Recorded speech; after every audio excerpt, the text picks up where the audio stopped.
Bienvenidos a la conferencia del Gran Engaño, en nuestro tercer año aquí. Precisamente hoy vamos a tener un tema que creo que es realmente interesante, pero que vale la pena avisaros de algo. Sin prejuicios. Si hay prejuicios para ver algo de lo que voy a presentar hoy aquí, os vais a quedar sin entendimiento de lo que podréis saber. ¿Por qué os digo esto? Pronto lo vais a ver. Vamos a presentar descubrimientos arqueológicos que no interesa mucho que salgan a la luz. Y vais a ver realmente cosas sumamente interesantes. Lo que nos quieren ocultar. Hallazgos de gigantes en la Tierra. ¿Qué veis aquí? Esto es un texto bíblico escrito hace muchísimos años, en el cual hablaba de que había gigantes en la Tierra. ¿Es esto verdad o es un mito que alguien se inventó y lo escribió en la Biblia? Vamos a verlo.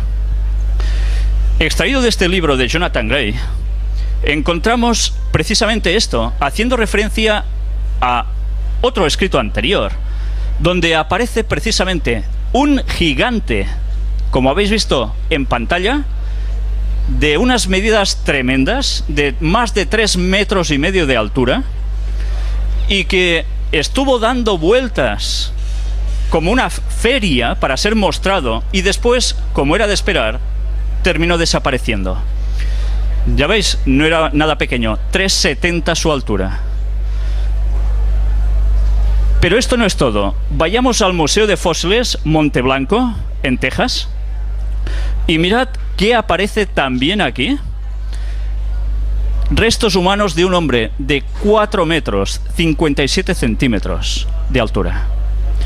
Todos estos restos están aún conservados y se pueden ir a visitar. Huella de pisada humana fosilizada en roca de granito. Y esto está en una reserva forestal de Cleveland, en Estados Unidos. Fue descubierta en febrero de 2002. Sencillamente, si miráis la persona que pone el pie encima de la otra pisada totalmente petrificada, nos damos cuenta que parece un pie casi de risa el suyo. La medida es de casi 60 centímetros, equivalente al pie de un hombre de una altura de unos 4 metros. Y aquí tenéis una huella de zapato en terreno de pizarra, en Antelope Springs, en Utah. La ciencia oficial dice que tendría más de 500 millones de años, pero hay un problema, porque hace, según la teoría de la evolución, 500 millones de años, no había humanos en la Tierra. ¿Cómo puede ser esto? Pisadas humanas y de dinosaurio petrificadas halladas en Laetoli, Tanzania. Si nos decían que los dinosaurios y los seres humanos no habían convivido, ¿cómo puede ser que se encuentren pisadas totalmente petrificadas de los dos juntos? Y no es la única. Huellas humanas y de dinosaurios halladas en el lecho petrificado del río Paxuli a su paso por Glen Ross, en Texas.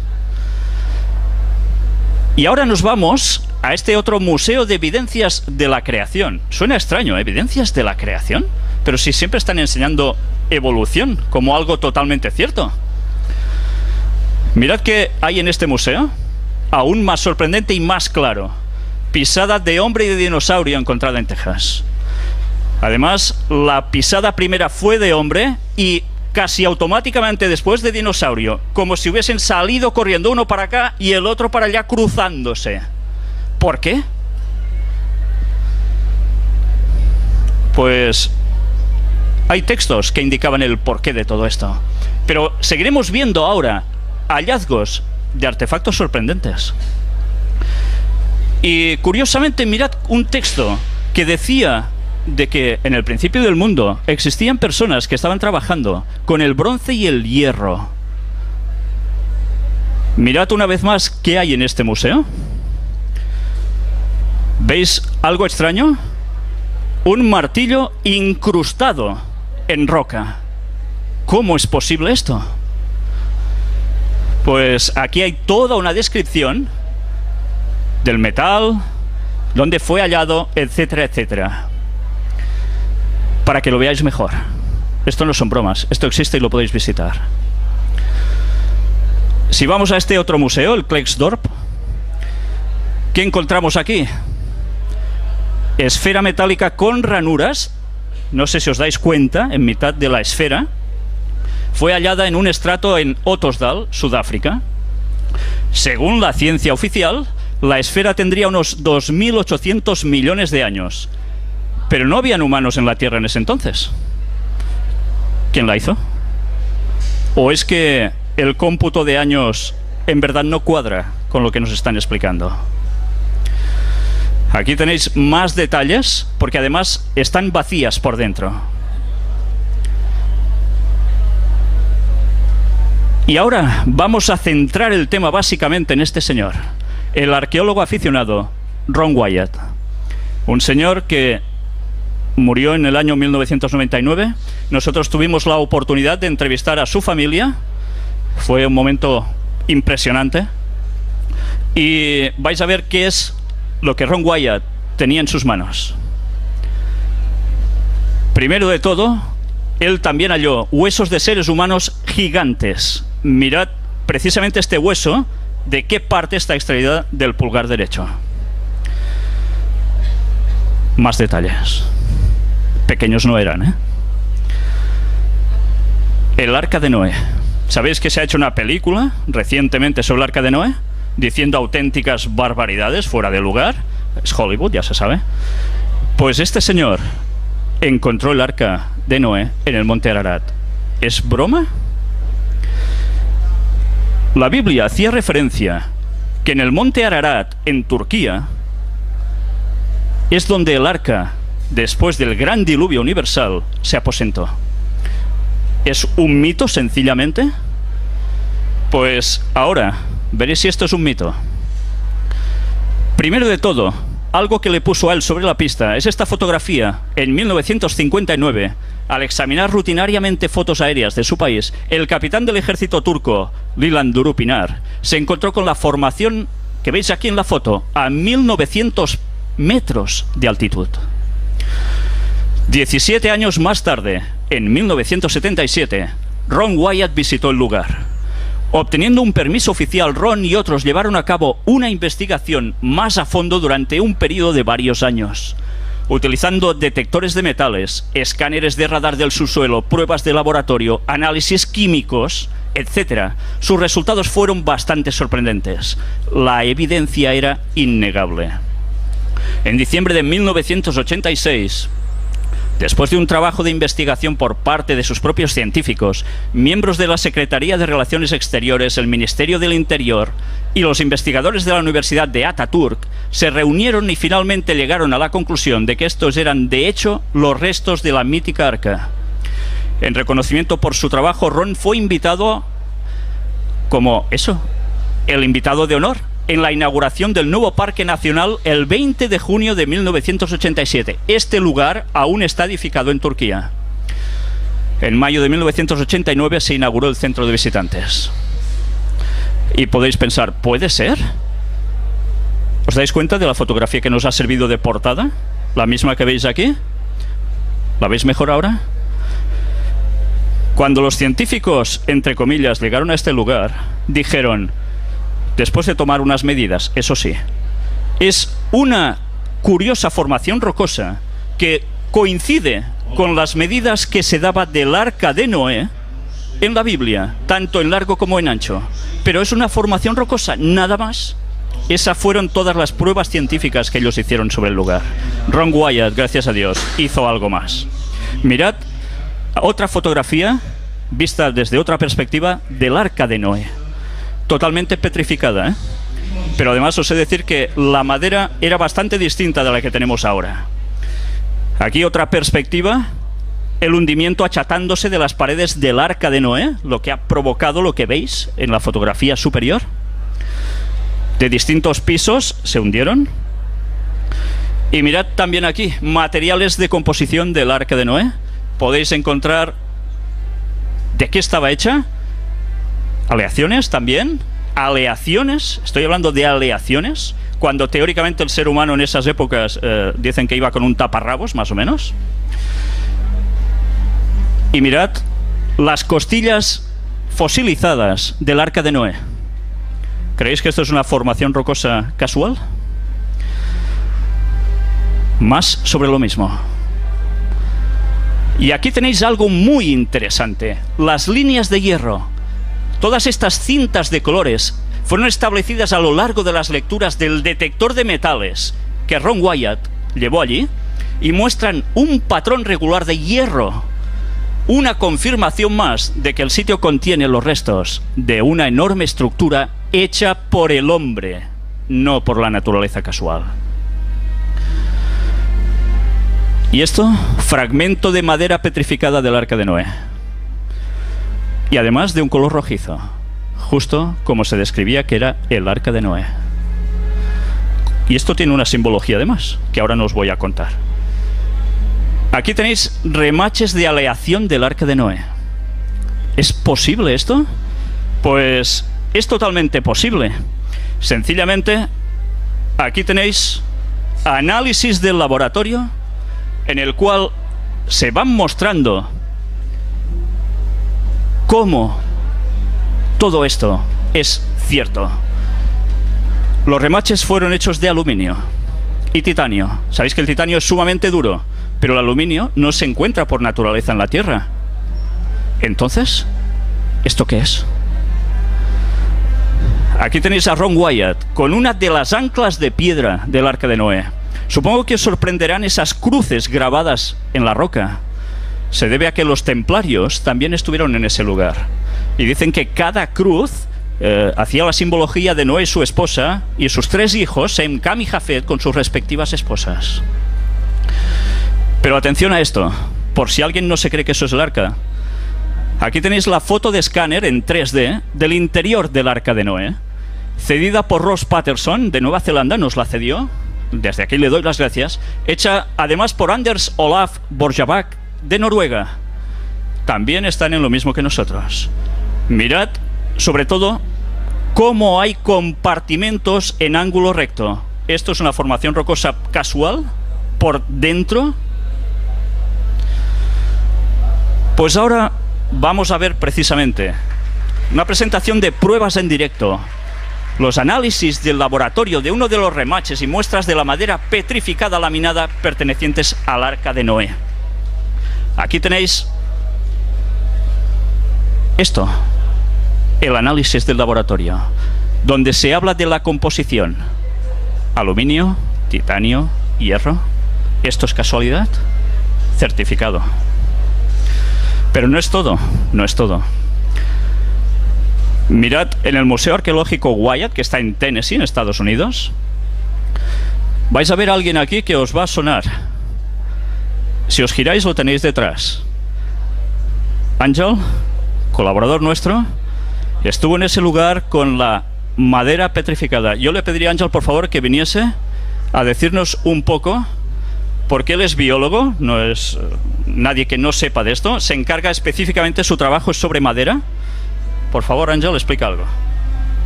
Bueno, buenas.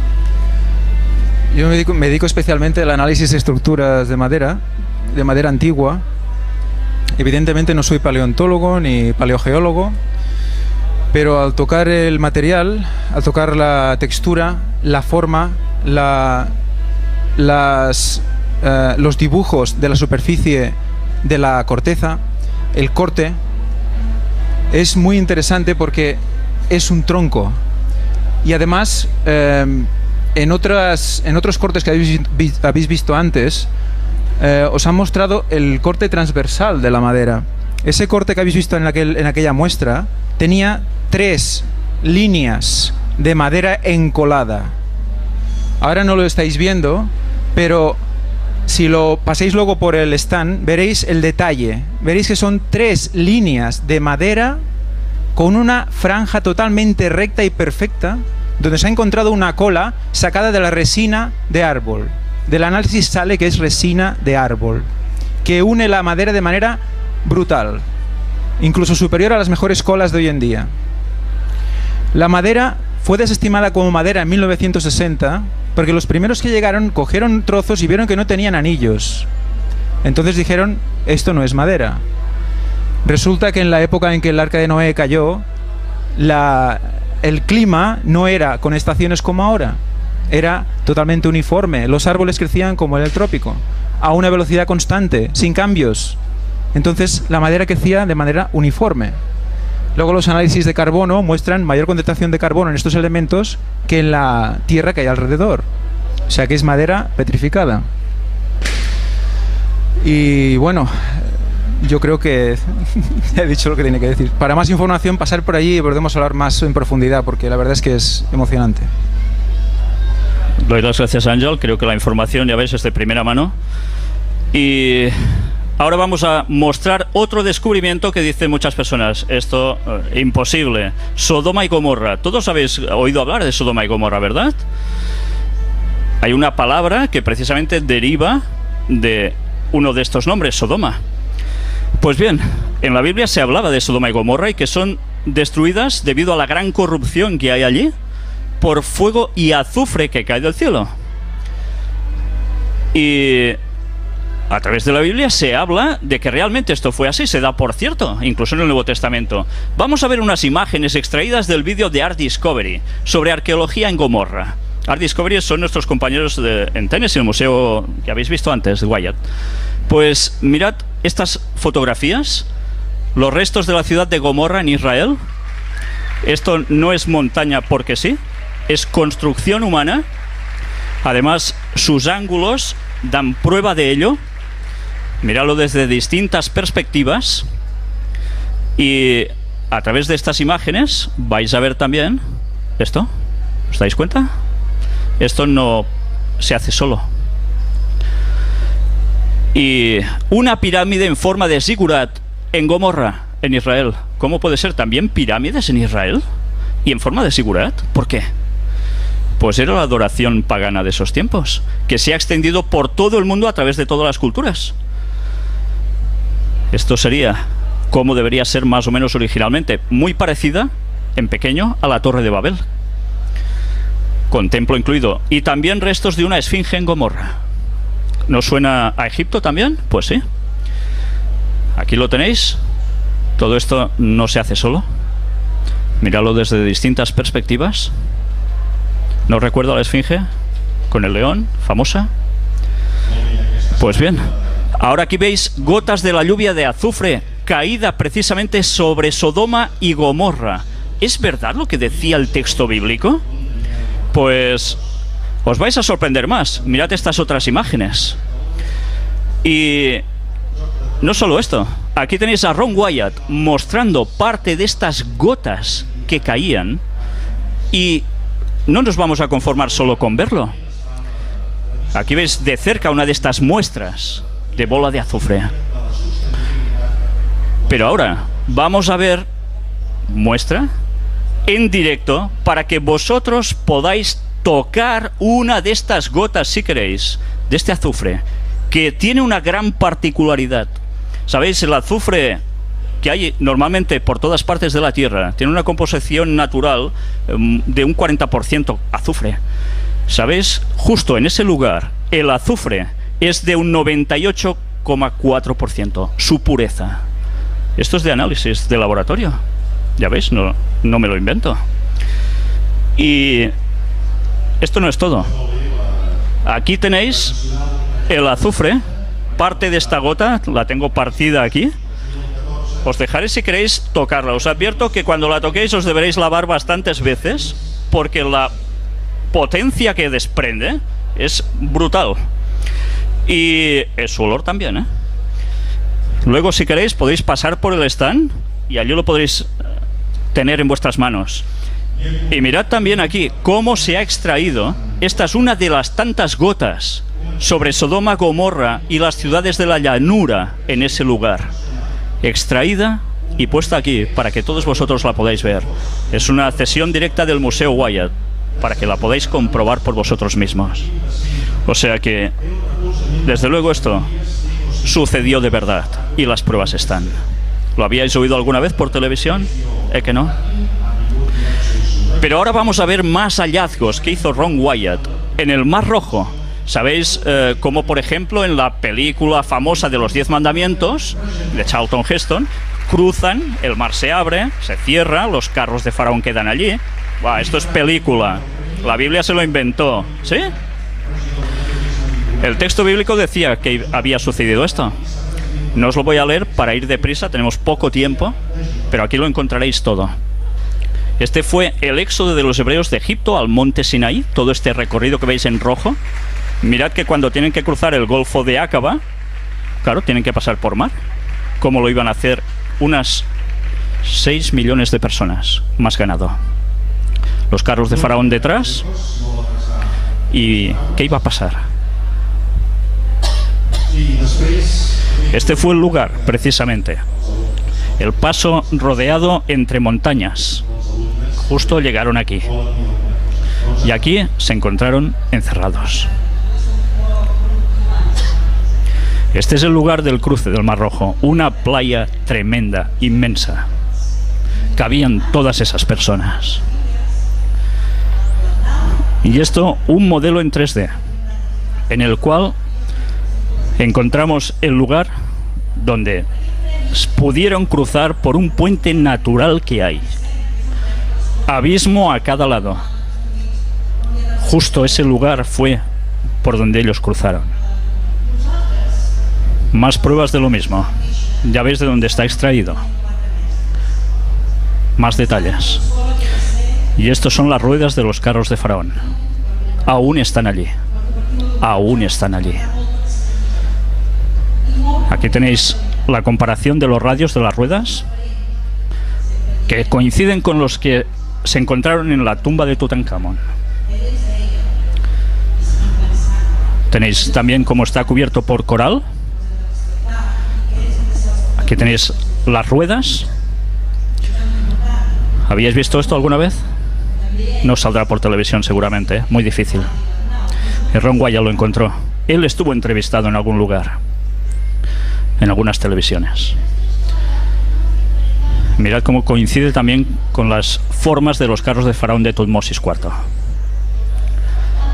¿Y qué más encontró allí debajo?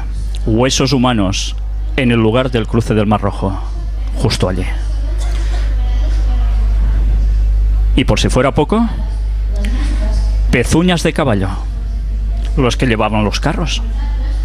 Fueron hallados allí y se encogieron debido al estar en el mar por el 70% aproximadamente de su tamaño original. Pero allí tenéis las pruebas. Y esto es un pilar que Ron Wyatt encontró también, que parece ser que el rey Salomón erigió para denotar precisamente el cruce por ese mar. Y la gente decía que eso era un mito. Aquí lo tenéis.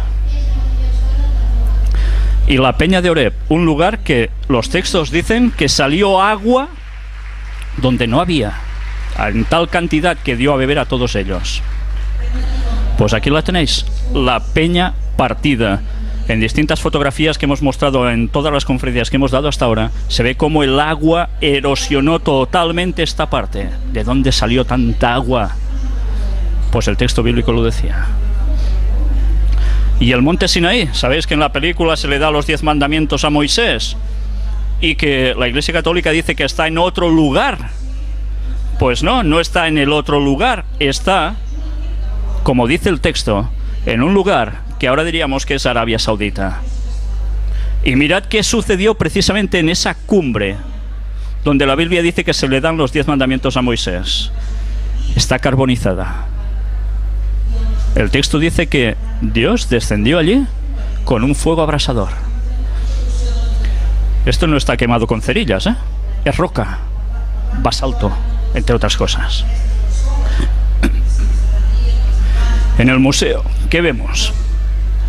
Aquí tenéis Ángel y nos va a explicar qué tuvo entre sus manos. Bueno, evidentemente esto no es madera, o sea que no puedo explicaros mucho. Pero sí que el director del museo me comentó que esta era una de las rocas que había en la cima del monte Sinaí. Sí que es verdad que parte de las rocas era algo de basalto, pero sí que había otras rocas que estaban de negro en su exterior, pero al romperlas eran blancas por dentro, o eran de otro color, más grisáceo. O sea que estaban carbonizadas en su exterior, pero no en su interior. O sea, no eran rocas negras en esencia, sino que se carbonizaron luego. Pues gracias. Él también las tuvo en sus manos. Y además allí cuenta la Biblia de que se erigió un altar donde adoraban a un becerro de oro. Pues mirad, el lugar aún está, y está vallado para que nadie entre allí, porque Arabia Saudita no permite la entrada a nadie en ese lugar. ¿Por qué creéis que es? Ya sabéis, ellos son musulmanes. Si aceptan esto, tienen que aceptar muchas otras cosas que no les interesa. Mirad incluso un petroglifo del becerro de oro dibujados alrededor del altar, donde hacían sus adoraciones y sus sacrificios. Y se han hallado también inscripciones en hebreo antiguo en el desierto de Sinaí. Aquí tenéis más. ¿Veis la imagen de la derecha arriba? El candelabro de 7 brazos, esculpido en roca, un petroglifo. Y otra inscripción en petroglifos. La halló el Dr. Kim, un señor coreano que también trabaja más o menos dando pruebas de lo mismo que nosotros. Él estuvo en ese lugar y lo halló. Pero ¿sabéis? Ron Wyatt encontró también el Arca de la Alianza. ¿Sabéis? La famosa Arca de Indiana Jones en busca de la Arca perdida. Pues bien, curiosamente fue en el mismo año. Y curiosamente fue en otro lugar totalmente distinto de donde Hollywood nos lo pintó. Aquí tenéis la explicación de qué estaba hecha el arca, para qué servía, quién podía tocar exclusivamente el arca. Eran levitas, una parte que se encargaba del sacerdocio entre las tribus de Israel. Y después de ver todos estos bíblicos que nos hablan precisamente de donde el arca se puso al final, fue instalada en el templo de Salomón, en Jerusalén. Después llega un momento en que los ejércitos de Babilonia sitian Jerusalén, destruyen también el templo, pero el arca no se la llevan porque no la encuentran. El arca de la alianza ya no estaba allí. Precisamente los textos bíblicos nos hacen referencia a que alguien se la llevó y la escondió. Esta es la ilustración del Arca de la Alianza según la describió Ron Wyatt. ¿Y sabéis dónde está? Aquí lo tenéis. Él excavando en el lugar. Está a los pies de la ladera del monte Gólgota o del Calvario, en Jerusalén, fuera de murallas. Vais a ver distintas imágenes de los túneles que él excavaba con permiso del gobierno de Israel, que después no quisieron ni decir que conocían a Ron Wyatt. Él tuvo que presentar pruebas al respecto. Los agujeros que él iba cavando para pasar, ya veis de qué modos.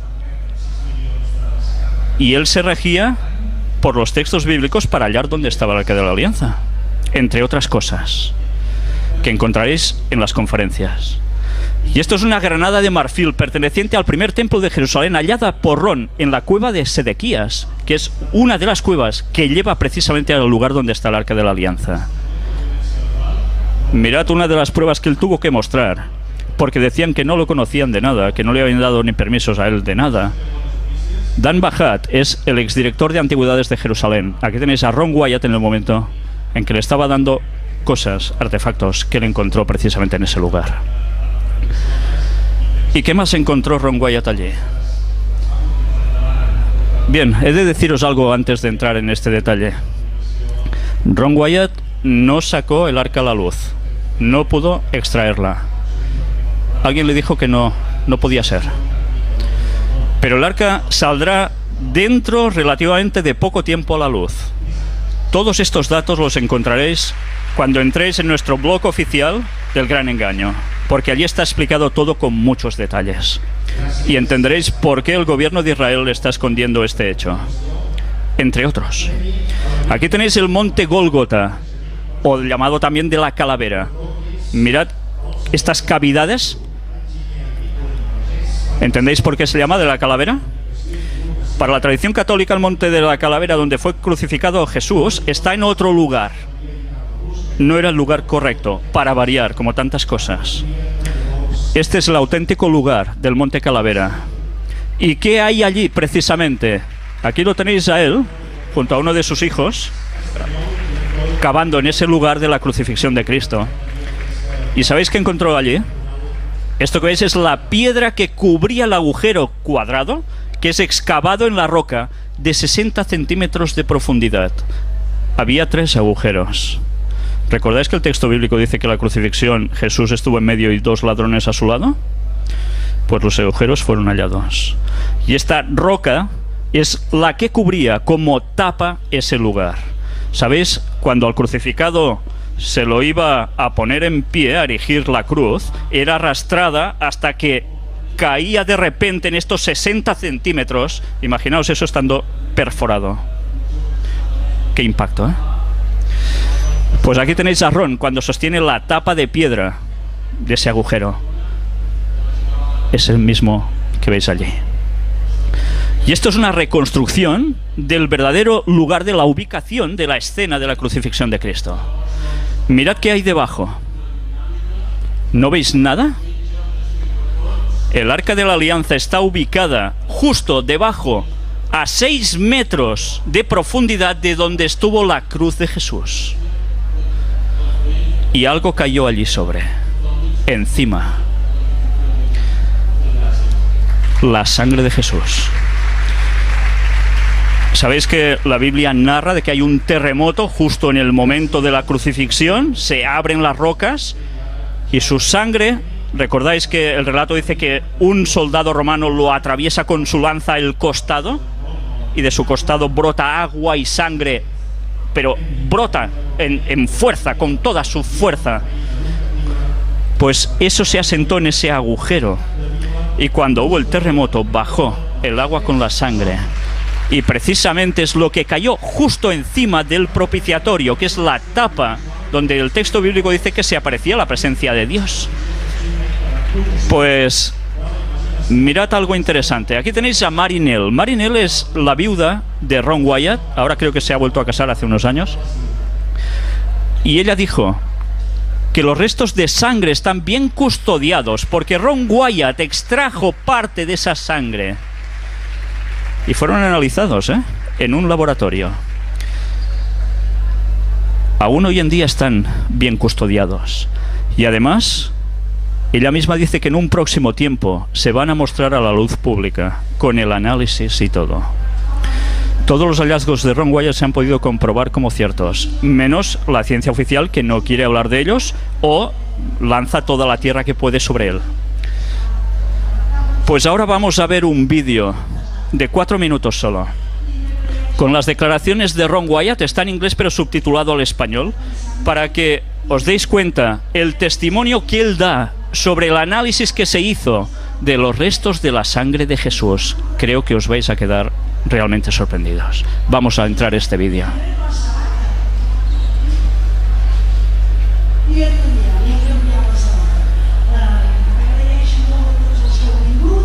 Good evening, Ron. Thank you very much for all 3 for seminars. Wonderful, thank you. My question is that you said that you had the blood of our Lord examined by the Israelis. That's correct. What was their determination of that? Okay. Now, we won't be able to take second questions. I'm sorry if you're on your second one, please just step out. I love you, but we're running out of time. Real quickly, okay. Dried blood is dead blood. Everybody knows that, all right? They can test the blood of the pharaohs, the mummies and the pharaohs, all right? There's certain things they can do. They cannot get a chromosome count by any method I'm familiar with, all right? Things keep changing. I don't profess to know everything. However, there's no way I know that you can get a chromosome count out of dead blood. You can get a DNA and some other things, but not a chromosome count, all right? That's done by living white blood cells. Now then, first of all, in this analysis, I took the blood into a laboratory in Israel. I asked one of the people I work with in antiquities where is a good laboratory that does reliable work? And they said, such and such, such and such. I took it. I just said, please examine this blood and tell me what you can tell me about it. All right? They said, well, look, we're going to reconstitute it. We're going to put it in normal saline and keep it at body temperature for 72 hours with gentle swirling. All right, that's their business. That's great. I said, now I want to be there when you check it out. They said, fine. So I was back. They checked it out. I said, now, they said it's human blood. We can tell that. They did whatever tests they need to do. And then I said, take some of the white blood cells and put them in a growth medium and keep them at body temperature for 48 hours. And they said, well, that'll do no good because it's dead blood. I said, would you please do that for me? And they said, okay, we'll do it. So anyway, I said, I want to be there when you take it out and examine it. So I was back there. They took it out, examined it under a microscope, and the one technician called the other one over there, and then they called the boss over there, and they were talking Hebrew a mile a minute there for a little bit, and they looked at me and they said, Mr. Wyatt, this human blood only has 24 chromosomes in it. Everybody else has 46. You see, 23 from your mother, 23 from your father, 22 autosomes from your mother, 22 autosomes from your father. You get an X from your mother, you may get an X or a Y from your father, all right? This blood had 23 chromosomes from the mother's side, one Y chromosome only. You see, the child could not have developed if they hadn't had the autosomes from the mother. So all of his physical characteristics were determined by his mother's side of the family, her autosomes. His maleness was determined by this one Y that came from the source, not a human male. Then they said, this blood is alive. And then they said, whose blood is this?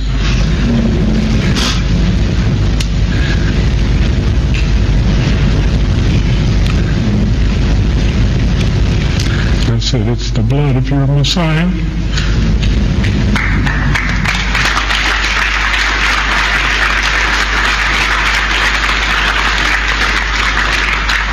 And I assure you, those men's lives have changed. You're welcome.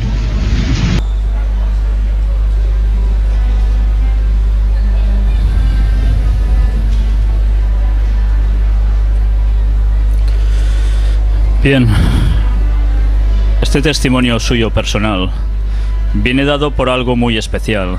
Ron sabía de qué estaba hablando. Ron Wyatt, su profesión era anestesista. Conocía muy bien el tema de cromosomas, de cómo la sangre cuando se seca ya no hay nada a hacer. Pero a Ron alguien le dijo lo que debía hacer para que esa sangre pudiese ser analizada. Si queréis saber quién fue el que le dijo eso y qué más conclusiones se llegaron a sacar de todo esto, os recomiendo que entréis en la página oficial del Gran Engaño. Vais a ver con detalle todo lo que he dicho aquí, pero con mucho más detenimiento. Pero Ron aún halló algo más: la tumba de Jesucristo. No creáis que la tumba de Jesucristo está donde la Iglesia Católica está diciendo y donde el Papa fue precisamente esta semana anterior, en Tierra Santa. Y esta es la auténtica tumba, la tumba del jardín, conocida así. Muy cerca del monte Gólgota, a pocos metros de allí. ¿Sabéis que para ellos el sábado es día de reposo? Y no podían hacer nada de labor. Por tanto, el entierro tenía que ser muy rápido. Y así fue, porque les llegaba la puesta de sol del viernes, entraba el sábado. Y esta fue una tumba que no era para él, era para José de Arimatea, un hombre rico. Aquí la tenéis con más detalle. Esta ranura que veis en el suelo es por donde pasaba rodando esa gran piedra, como las que a veces vemos de molino, enorme, para tapar una entrada, y es la que se selló por los laterales con unos hierros que aún también se han analizado. Y ahora aquí tenéis el interior de la tumba. Aquí fue depositado el cuerpo de Cristo, que además se han podido comprobar cómo el albañil del momento tuvo que picar rápidamente, hacer la tumba más larga, porque Jesús era más alto que José de Arimatea, que le cedió su tumba. Pues bien, además os recomiendo que entréis en esta página discoverynews.net, donde nosotros en el stand tenemos precisamente la publicación que antes de fallecer Ron Wyatt hizo para que todo el mundo pudiera tener resumidos sus hallazgos, con muchas pruebas. Sabéis, hay una entrevista póstuma de Ron Wyatt justo antes de morir de cáncer. Nosotros la pudimos emitir. Gracias a Dios, es impresionante su testimonio, cuando antes de morir sigue afirmando que todo lo que él dijo y mostró es cierto, por más cosas que decían sobre él. Aquí tenéis resumido este escrito con parte de lo que habéis visto hoy aquí. Es científicamente reconocido por una ciencia del tema de la muerte, de los momentos antes de morir, que justo en los minutos, horas, cuando ves la muerte cerca, hay una tendencia a la verdad. No se miente. No hay manera de que la persona que está muriendo mienta. Y eso está reconocido por una ciencia que ahora no recuerdo cómo se llama, creo que es algo de la agonía, que estudia esos momentos previos a la muerte. O sea que es muy interesante que él estando, porque cuando ves la entrevista está realmente mal, sufriendo por ese cáncer, y le cuesta coger hasta aire para decir lo que tiene que decir, y hasta el último momento confirma todo, porque le vuelven a preguntar lo mismo, vuelve a contestar lo mismo. O sea que él estuvo allí, vio, tocó lo que explica. Pues eso sí, la verdad es que cuando oís esa entrevista os pone los pelos de punta, porque todo esto que habéis visto es verdad. Y esto debe hacernos plantear muchas cosas. Si lo que ponen esos textos bíblicos es verdad, ¿por qué se intenta desmitificar a la Biblia? Se dice que todo es mitología, que solo son enseñanzas, y que eso no sucedió. Que alguien aporte pruebas de verdad, si todo lo que hemos mostrado hoy no es cierto.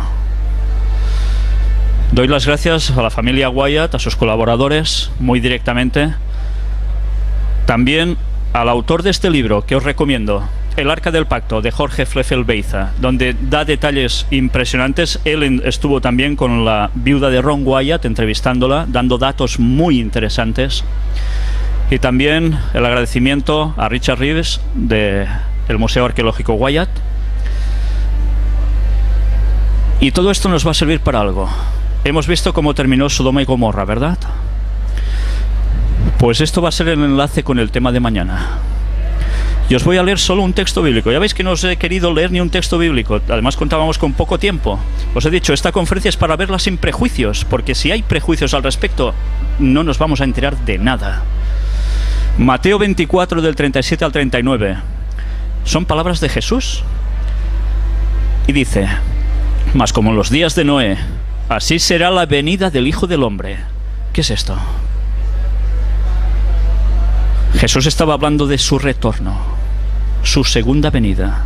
Sabéis que la Biblia está llena de profecías que apuntaban no solo a cosas del pasado, sino a cosas del presente, que cada semana en las conferencias estamos mostrando en noticias de actualidad cómo lo corroboran. Pues además Jesús habló de que iba a volver. ¿Y sabéis qué va a suceder entonces? Mirad qué situación planteó él del momento de su retorno, entre muchas otras. Porque como en los días antes del diluvio estaban comiendo y bebiendo, casándose y dando en casamiento hasta el día en que Noé entró en el arca, y no entendieron hasta que vino el diluvio y se los llevó a todos, así será también la venida del Hijo del Hombre, en un momento de corrupción tal como estaba viviendo el mundo antediluviano. Mañana a las 5 vamos a tratar este tema, la fecha del fin del mundo. ¿Hay fecha para el fin del mundo? Tantas veces la gente ha hablado que si los mayas, que si quién, que si... Pues bien, mañana vamos a ver cómo Hay textos bíblicos que nos hacían referencia a que sí hay una fecha para esto. Pero no solo esto. Además, ¿qué sucede cuando se dice que el mundo se acaba? Mañana vais a ver qué cuentan esos textos y otros de qué va a acontecer en esos momentos. Solo os digo una cosa. Falta pocos años para que veáis esto. Mañana a las 5 continuaremos. Muchas gracias.